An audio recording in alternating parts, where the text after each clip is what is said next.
If your alarm has been set for a long time or developed a fault, it may well drain your battery. It might even leave you with a bike that you can't use. Either way, the alarm system has now become more of a liability for you than a deterrent to thieves. You may choose to replace the system. Alternatively, you may choose to disable it. In this video, I'm going to take you through the decommissioning process of the alarm fitted to this bike.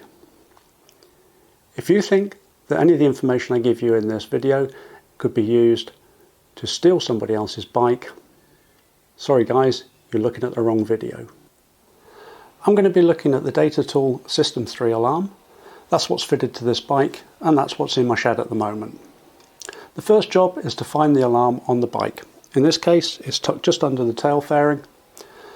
So once I've got the tail fairing off, we can take a closer look at it. Okay, the tail fairing's off now. We can see the alarm is mounted on the chassis just by a couple of cable ties.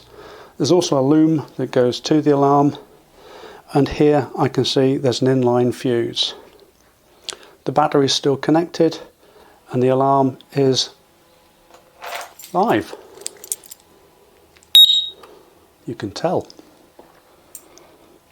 So the first things first, we'll isolate the alarm from the power supply. Put the alarm into maintenance mode. Maybe not. Put the alarm into maintenance mode. And then we're going to remove the fuse and disconnect the battery. This is where it's going to get a bit noisy. That's what happens when you play with alarms.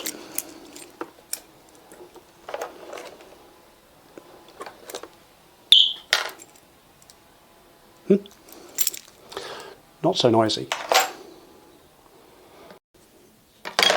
Okay, we'll just shift the battery out of harm's way.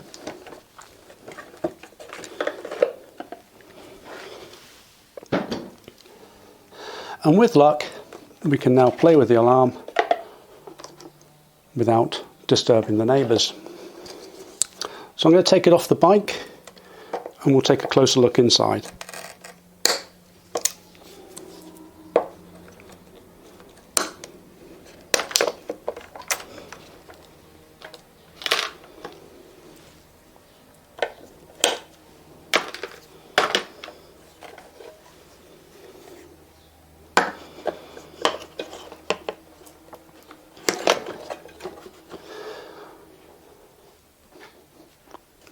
There's not too many clues to be gained from this at the moment.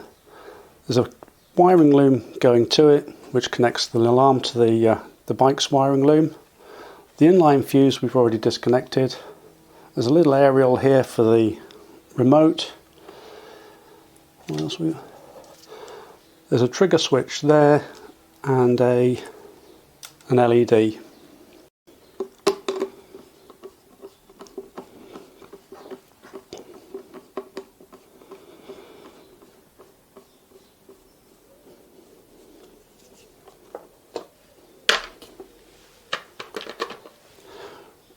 With the 4 securing screws removed, we should be able to remove the top cover.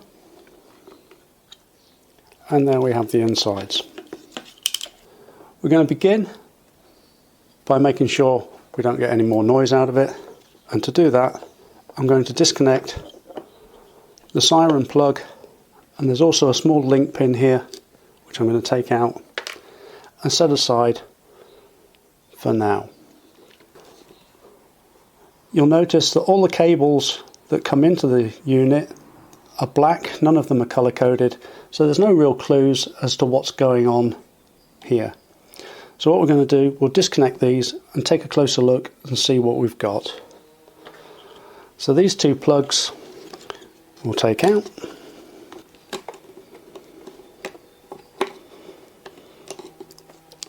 That's the larger of the 2, which is an 8-pin plug. With a little digging around, you can soon work out what all these cables do. Essentially, on this side of the plug, we've got a power supply coming in and an earth going out. The power supply is the one that comes from this fuse. The next pin across is the switched live coming from the ignition switch. And then the rest of it we're not really too interested in at the moment for what we want to do, but essentially there's an input from the cable, from the remote. There's a couple of trigger inputs from assorted switches around the bike. There's an output for an LED. And that's pretty much it. Sorry, on the smaller plug, this is more what we're looking for, because obviously, as well as the alarm, there's also an immobilizer, and the immobilizer part is on the small plug. Okay, this plug I'm going to slide back in because we don't need to tamper with that anymore, and I've slid it down behind the pins. I'll take a close-up photo of that so you can see exactly what I've done, and we're going to concentrate on this plug here. I'm Steve Woodhouse, and a few years ago I got under the skin of a large part of the world's population. The internet reached a state of virtual apoplexy. Even the mainstream media were foaming at the mouth. Now you can read my first-hand account of the whole sorry affair, put into context with the rest of my extraordinary life. My book, The Icarus Game, is available right now on Amazon in hardback and paperback formats. So pour yourself a stiff drink, settle back in your favourite armchair and immerse yourself in my story. Go on, you know you want to. And we're going to concentrate on this plug here.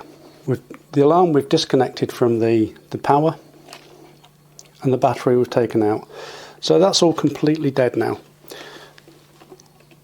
Unfortunately, so's the bike, because with no power to this system, the starter motor and ignition on the bike is also disabled. So what we need to do is look at that and bring those back to life. I've got the battery reconnected just so that I can show you what's happening within this unit. Now I've got a couple of small links here which are made like this.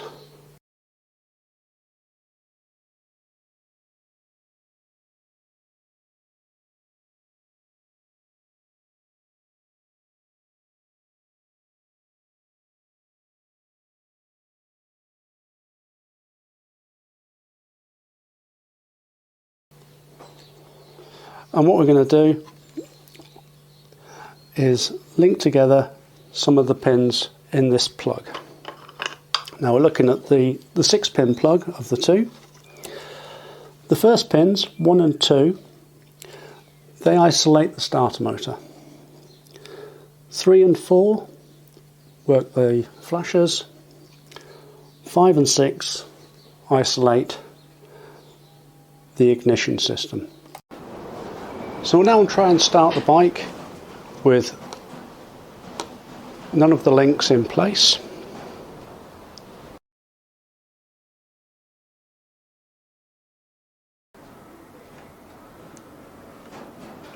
Stone cold. We'll insert the link to re-engage the starter motor. That's pins 1 and 2.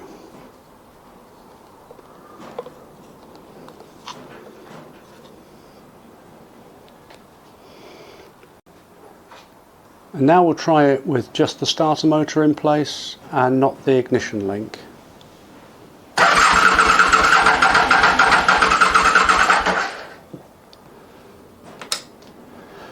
Nothing. We'll insert the link to re-engage the ignition. That's pins 5 and 6.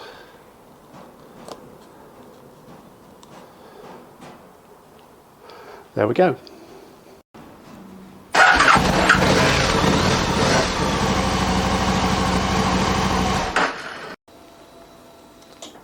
Contact. So that all works as advertised.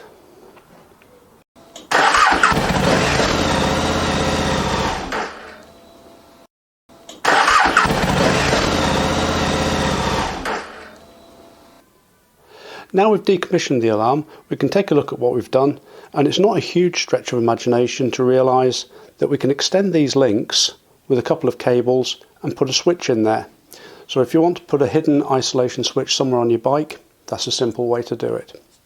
For now though, we've finished, so we're just going to tidy up the job and put it all back together. So first things first, we'll tidy up the parts that we removed earlier. A little bit of tape, that's the link that I removed,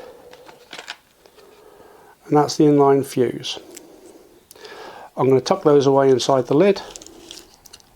Then if at any time in the future I want to reinstate the alarm, I've got all the parts I need to do it. There we go.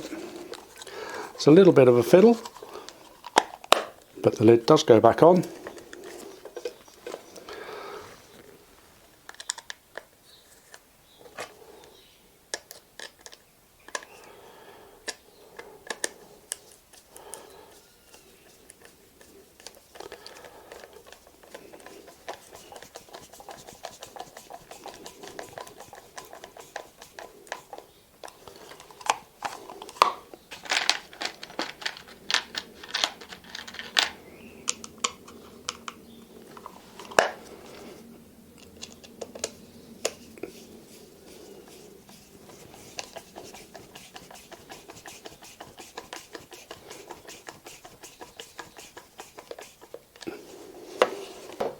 Okay, we've finished disabling the alarm now. All we need to do, refit it to the bike with a couple of cable ties. Nice and simple, put everything back together. If this video has been useful to you, which I hope it has, please remember, subscribe, like it, share it with your friends. And until next time, I'm Steve, and I'm back from the shed.